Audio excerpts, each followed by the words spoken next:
Shalom, meus irmãos. Uma boa noite para todos vocês. É um prazer estar aqui falando do Senhor para todos vocês e para todos os que vão assistir depois no YouTube. Sejam muito bem-vindos. Nós somos o Tropa de Elite de Jesus. Somos guerreiros do Senhor, buscando conhecer mais dele, aprender mais dele e manifestar o reino dele aonde quer que nós estejamos. Amém? Hoje eu vou conversar um pouquinho com vocês sobre o espírito de conselho. O Senhor, ele falou comigo muito forte referente a esse. Ele veio como um letreiro. Sabe quando vem quando o Senhor fala conosco com aquele letreiro assim, piscando? Ele veio assim, que ele sabe que comigo às vezes tem que dar uma piscada nos letreiros para eu conseguir entender que é ele que está falando, né? E eu vou contar para vocês uma experiência que eu passei. Já vou começar confessando que eu não gosto de falar sobre mim, eu não gosto de me expor, mas inclusive é um pouco difícil de tirar as coisas, é, de tirar as coisas dentro de mim, mas eu entendi que esse momento eu preciso fazer isso e entendi que é na vulnerabilidade que o Senhor vai estar me tratando, né? Eu acho que é o início de um tratamento aí, louvado seja o Senhor por isso. Eu quero ler com vocês Isaías 11:2, que é onde o Senhor vai falar sobre esse espírito. Quem achar diz amém, quem não achar diz misericórdia. É assim que falava? Isaías 11:2, ele vai falar assim: O Espírito do Senhor repousará sobre ele, o Espírito que dá sabedoria e entendimento, o Espírito que traz conselho e poder, o Espírito que dá conhecimento e temor do Senhor. No hebraico, essa palavra conselho, ela também quer dizer desígnio, que é uma ideia, né, de realizar algo, uma intenção de realizar algo, e também ela quer dizer propósito. No nosso dicionário, conselho significa opinião, ensino, um aviso quanto ao que é para fazer, né? Um parecer sobre alguma coisa. Então, sendo assim, a gente pode entender que esse espírito de conselho, ele nos ajuda a tomar a decisão correta. Ele nos dá um parecer sobre como caminhar, né, de acordo com o nosso propósito. Amém? Guardem isso. E hoje, né, assim como a pastora sempre faz as perguntas, a gente, né, eu também estou copiando, né? Como uma boa discípula, a gente vai copiando as coisas, né? É, hoje na sua vida, quem que está te dando conselho? Ou então de quem que você tem ouvido o conselho? Porque hoje a gente tem uma gama tão grande, tão gigante de pessoas falando na nossa vida. Algo que a gente é alcançável, tem tantas pessoas falando, que a gente pode ouvir uma multidão e, na verdade, a gente não ouve ninguém, porque vai conforme o nosso coração quer. A internet nos traz hoje essa possibilidade, né? Eu vou contar, então, algo que aconteceu comigo na semana passada. Eu fui viajar com a minha sogra e com os meus filhos, e eu ia num batizado. E esse batizado, ele era um batizado católico, nós todos fomos convidados. Eu não vi mal algum ir nesse batizado. Inclusive, eu achei, estava bem orgulhosa disso, eu achei uma oportunidade de mostrar Jesus para as pessoas. Eu expliquei sobre batizado para os meus filhos, expliquei várias vezes, expliquei que a gente precisa, sim, entender o que significa o batismo, querer passar por ele, que um bebê não tem maturidade, não tem condições para fazer essa escolha, né? E nem não tem entendimento para isso. E quando eu estava lá, bem feliz, orgulhosa. Meu Deus, Jesus vai usar meus filhos, eita glória. Ministrei na vida dos meus filhos, ensinei sobre batismo, de poder ser Jesus na vida daquela família, né? A minha pastora linda e abençoada, ela fala: Não acho legal você participar disso.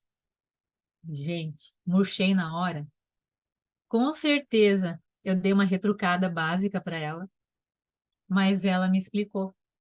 Por isso e por aquilo. E ela disse para eu pedir perdão para o Senhor e para eu ser mais prudente. Eu fiquei com tanta raiva, não dela, não da pessoa dela, eu não consigo ter raiva dela, e graças a Deus por isso. Mas eu fiquei com tanta raiva que eu não queria nem pensar sobre o assunto.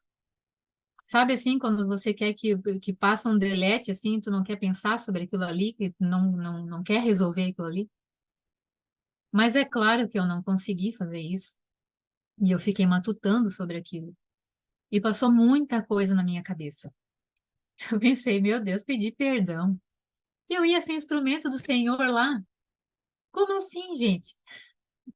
A minha fé é tão fraca assim, que por causa de uma celebração eu vou desviar? Meu Deus. E pior ainda, como assim a minha pastora acha que a minha fé é tão fraca assim? Então realmente é, meu Deus, morri. E ela me ainda para ajudar ainda no conjunto, ela mencionou sobre obediência e altar ao Senhor. Eu pensei, meu Deus. Agora eu sou desobediente, pensei. Ainda estou me rebelando ainda, pensei. Mas finalmente eu orei ao Senhor e falei assim para ele, Pai, mesmo não é desacreditada, não é essa palavra, mas não estava conformada com aquilo ali. E eu falei assim para ele, Pai, me perdoa por aceitar participar desse batizado, por não enxergar o mal nisso. Por favor, Senhor, me ajuda. Cria uma forma de nós não irmos nessa celebração e que ninguém fique ofendido por isso, porque tinha envolvido muitas pessoas, né? Amém? Amém. Glória a Deus. Então, resolvido, né? Tudo certo. Não, não é bem assim, né? Ou só sou eu que fico indignada aqui pensando semanas sobre a mesma coisa? Mãe, Eu acho que não, né? mãe, eu bebi do último. Eu tô falando agora, tu Olha, viu, né? Tu viu? Então tá bom. Então, daqui, eu olha. ainda estava muito indignada com essa situação. Meu Deus. Para que tanto? Por causa de uma coisinha desse tamanho, gente. Ela não tem mais nada que fazer. Que exagero!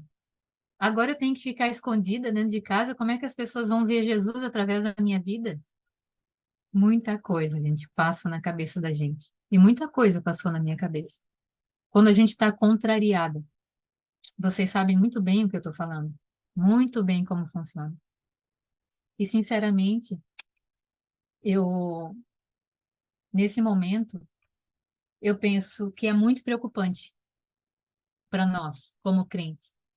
Porque uma ação, um pensamento pode me tirar do propósito do Senhor, pode me tirar do conselho do Senhor. Se eu não voltar os meus pensamentos para o Senhor, se eu não me submeter a Ele e através, né, me submeter aos meus pastores, através da vida deles ao Senhor, eu vou me desviar. E isso acontece muitas vezes, com coisas que são desse tamanho. Como essa coisa? Então, nesse momento, eu me lembrei de Judas, que, na verdade, Judas foi o primeiro é, assunto que, quando eu estava lendo sobre Judas, eu pensei, vai ser sobre Judas que eu vou falar. Essa minha ministração vai ser sobre Judas. Meu, tem um monte de coisa de Judas para falar. Vou falar de Judas. Porque, né, para honra e glória do Senhor, eu lembrei de Judas, porque eu estou lendo as Escrituras. E é por isso que o Senhor tem conteúdo para me lembrar de algo, porque eu podia lembrar de muitas outras coisas. Podia me lembrar de muitas outras coisas do mundo, mas com que a gente está se enchendo? Com o que a minha cambuquinha está sendo enchida? Com o Espírito Santo? Com as Escrituras? Ou está sendo enchida com raiva, ódio, rebeldia, desobediência, né? E algo que o Senhor falou muito forte ao meu coração, não foi apenas em um versículo, mas foi no capítulo 22 inteiro de Lucas, que conta, né, o que Judas ele concordou em trair Jesus, é que Judas ele andou com Jesus. Ele conversou com ele, ele esteve perto, ele viu, ele ouviu os ensinamentos, mas ele não deixou ser transformado. Ele queria continuar sendo ele mesmo. Ele esperava um Messias que ia acabar com a sua escravidão e com a opressão.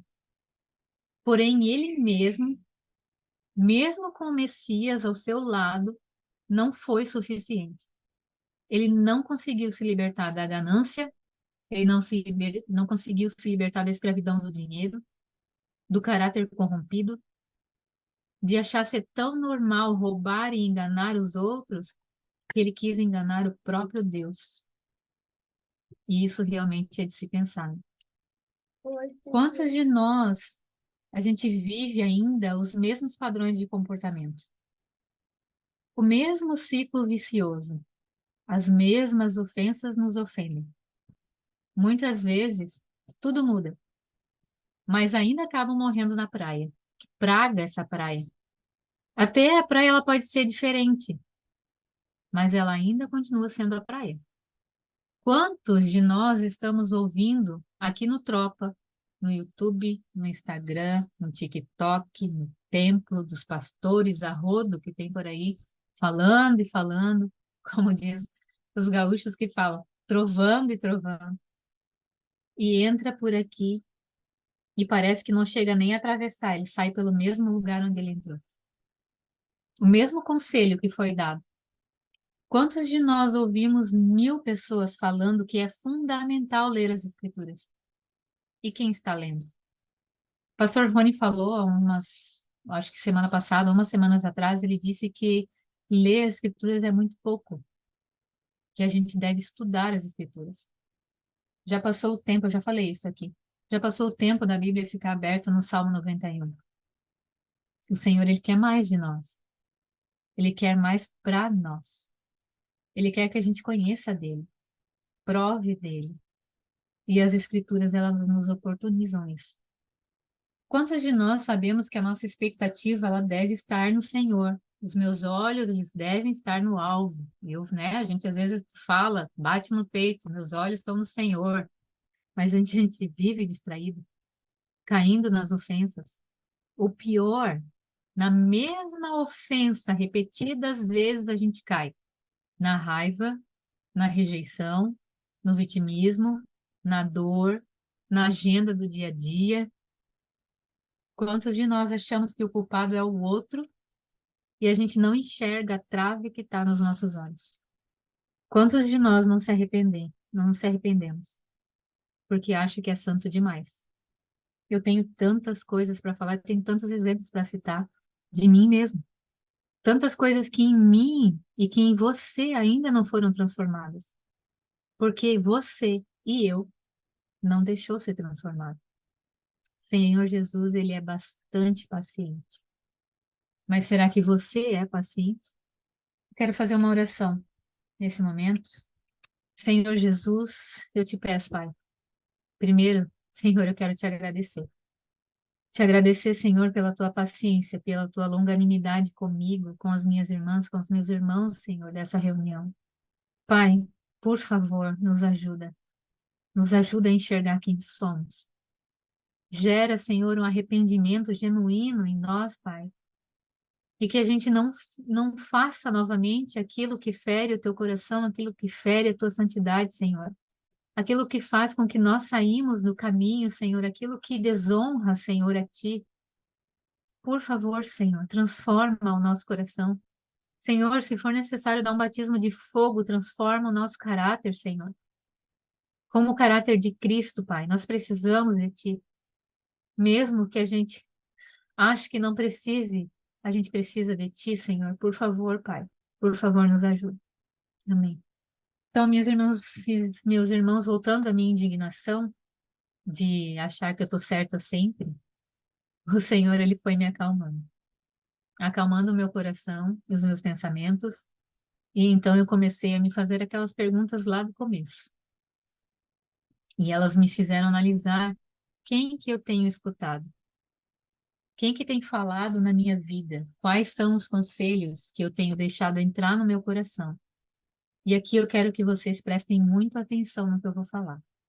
Vocês já ouviram falar naquela expressão muito usada? Meu pai falava muito isso, que se conselho fosse bom, ele não se dava, ele se vendia. Essa expressão ela vai contra toda a escritura, contra toda a palavra de Deus. Eu vou citar aqui alguns versículos para vocês entenderem. Vocês podem ler o livro de Provérbios, ele é um livro cheio de conselhos. Em Provérbios 12:15, ele fala assim: O caminho do insensato parece-lhe justo, mas o sábio ouve os conselhos. Provérbios 13, do 10 ao 20, fala: o orgulho só gera discussões, mas a sabedoria está com os que tomam conselho. Quem zomba da instrução pagará por ela, mas aquele que respeita o mandamento será recompensado. O ensino dos sábios é fonte de vida e afasta o homem das armadilhas da morte. O homem, o bom entendimento conquista favor, mas o caminho do infiel é áspero. Todo homem prudente age com base no conhecimento, mas o tolo expõe a sua insensatez. O mensageiro ímpio cai em dificuldade, mas o enviado, digno de confiança, traz cura. Quem despreza a disciplina cai na pobreza e na vergonha. Mas quem acolhe a repreensão recebe tratamento honroso. O anseio satisfeito agrada a alma, mas o tolo detesta afastar-se do mal. Aquele que anda com os sábios será cada vez mais sábio, mas o companheiro dos tolos acabará mal. Eu acho que a gente já podia ficar só com isso. Provérbios 15, 22 fala: os planos fracassam por falta de conselho, mas são bem-sucedidos quando há muitos conselheiros. Provérbios 19, 21. Muitos são os planos do coração do homem, mas o que prevalece é o propósito, o conselho do Senhor. Amém? 2 Timóteo 3, 16 e 17, ele vai falar assim: toda a escritura é inspirada por Deus e útil para o ensino, para a repreensão, para a correção e para a instrução na justiça, para que o homem de Deus seja apto e plenamente preparado para toda boa obra. Como a gente vai estar preparado para toda boa obra se eu não me deixo ser corrigida? Se eu não ouço o conselho de quem me discipula? Só vocês são assim como eu, que estão sempre certas. Quando você precisa de oração, para quem você vai? Quando você precisa de um conselho, para quem você vai? Quando você precisa de um ensino, para quem você vai? Essa pessoa que está te discipulando, você acredita que foi Deus quem colocou ela na sua vida? Você acredita que ela ora e que ela põe em prática as escrituras? Se é que você está lendo as escrituras para saber se ela coloca em prática ou não. Você acredita que essa pessoa é a voz de Deus que muitas vezes você mesmo não consegue escutar? Você acredita que Deus fala através dela? Ou dele? Foram essas perguntas que eu fiz para mim mesma e eu acabei a minha oração assim: Senhor, eu não entendo sobre isso. E eu continuo não vendo mal, Senhor. Mas eu entendo que é o Senhor que está nesse negócio. E eu quero te obedecer. Amém. Então, isso tudo que eu falei até agora foi só uma introdução, tá? Para a palavra de hoje. Mais umas horinhas aí falando sobre isso.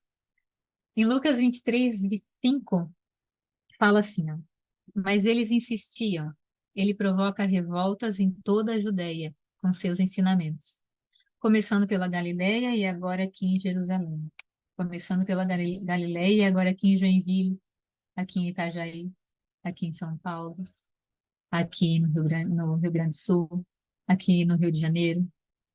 Eu não sei todas as cidades que tem aqui, mas vocês podem colocar aí. Eu queria chegar exatamente nesse versículo, porque esse versículo ele falou muito comigo. Se a pessoa que eu escolhi para orar por mim, por minha família, para me ensinar, para me discipular, se essa pessoa só falar aquilo que eu quero ouvir, um sinal de alerta ele deve acender em mim. Porque o próprio Jesus não fazia isso. Por onde ele passava, ele causava um burburinho, uma revolta, as pessoas eram confrontadas. Toda a escritura é boa para correção e para repreensão, assim como a gente viu lá em 2 Timóteo. Se Jesus incomoda, quem me discipula também deve falar e me incomodar. Senão eu não serei corrigida, eu não serei transformada. E é claro que existem pessoas que precisam ser mais corrigidas do que as outras, é claro. Não é o meu caso, eu preciso só de uma coisinha aqui e ali. Eu sou bem humilde, soberba, orgulhosa, que estou sempre certa. Mas todavia, porém, contudo, eu não posso permanecer incomodada, indignada, revoltada, ou seja lá qual é a palavra bonita que vocês usem para isso. Em Romanos 2, 8, 10 fala assim: mas derramará ira e indignação sobre os que vivem para si mesmos. Meu Deus. Que se recusam a obedecer à verdade e preferem entregar-se a uma vida de perversidade. A todos que praticam o mal, ele trará aflição e calamidade, primeiro para os judeus e também para os gentios. Mas a todos que fazem o bem, ele dará glória, honra e paz, primeiro para os judeus e também para os gentios. Em qual grupo você quer estar? Meus irmãos, deixa que a indignação o Senhor resolve. Deixa para Ele a indignação. Ele vai resolver da melhor forma que deve ser resolvido. E vai ser a forma top, mega, ultra. Então, meus irmãos, façam as perguntas que eu ensinei para vocês. Busca Deus e se submeta a Ele, ao que Ele diz. Converse com quem te discipula. Fale a verdade para a pessoa. Diga o que está te incomodando. Precisa haver uma boa comunicação dos dois lados. Não desista do teu discipulado. Não desista da pessoa que te ama e que tem cuidado de ti, sem antes você lutar por isso. Peraí que eu me perdi aqui. Não desista de Deus porque seus olhos estão machucados e não consegue se voltar para Ele. Você ainda tem a sua boca, você ainda tem os seus ouvidos, você ainda tem as suas mãos, suas pernas, o seu toque, tem o resto inteiro. Para finalizar essa ministração, eu quero ler com vocês Lucas 22, 28 ao 30, ele vai falar assim: vocês permaneceram comigo durante meu tempo de provação. E assim como meu pai me concedeu um reino, eu agora lhes concedo o direito de comer e beber à minha mesa, em meu reino. Nós precisamos uns dos outros para esse tempo de provação. Honre quem está do teu lado. Amém?